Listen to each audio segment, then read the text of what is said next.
Buenas tardes, facilitadora y compañeros. La licenciada Alfaqueña Ainhoa, estudiante de la carrera de Derecho en la Universidad Abierta para Adultos UAPA. En esta trataremos lo concerniente al derecho laboral, específicamente lo que es el salario, sus regulaciones, aspectos jurídicos, su naturaleza y todo lo referente al mismo. El objetivo principal de esta asignatura es conocer todo lo que se refiere al derecho laboral y lo que es el salario, su origen y evolución, su clasificación, lo que es el Comité Nacional de Salario y su rol, entre otros temarios más en referencia al mismo. Bien, dando inicio a este importante tema, como lo es el salario en la República Dominicana, este está contemplado en el artículo 192 de nuestro Código Laboral, Ley 1602, la cual define el salario como la retribución que el empleador debe de pagar al trabajador como compensación de un trabajo realizado o un servicio prestado. En lo que se refiere a la teoría del salario o parte de él, y es que no todos los salarios se pagan de acuerdo a la acumulación, sino que hay un balance, es decir, hay trabajadores que les serán aumentados los salarios, mientras que a otros les disminuyen, pero nunca serán menos del salario mínimo, que más adelante abordaremos en esta exposición.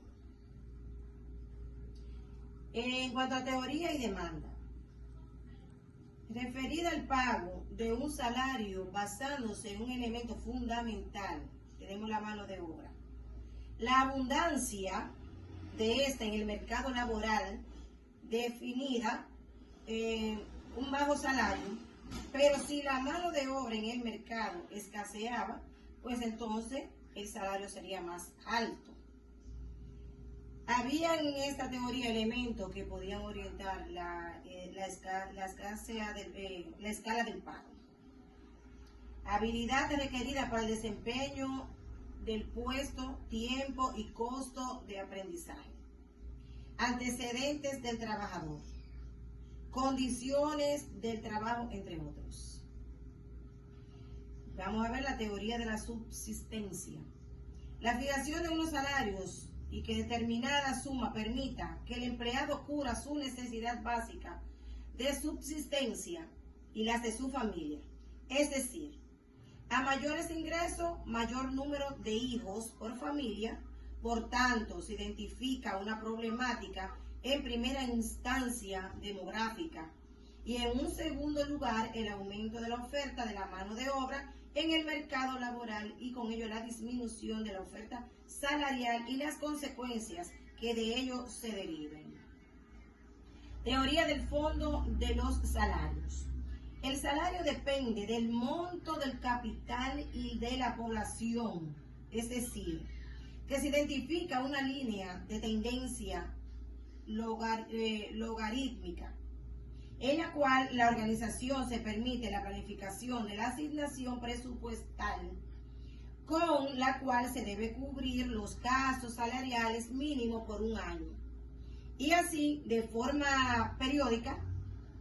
Un ejemplo de ellos es la jubilación del empleado, que no es otra cosa que el pago de un ahorro para subsistir en el tiempo que no esté laborando.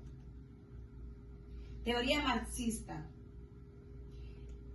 Plantea la plusvalía como el enriquecimiento desmedido del capitalismo, en el cual se oculta que al empleado debe pagársele un salario por la fuerza del trabajo, es decir, por su capacidad potencial para trabajar y no por su trabajo.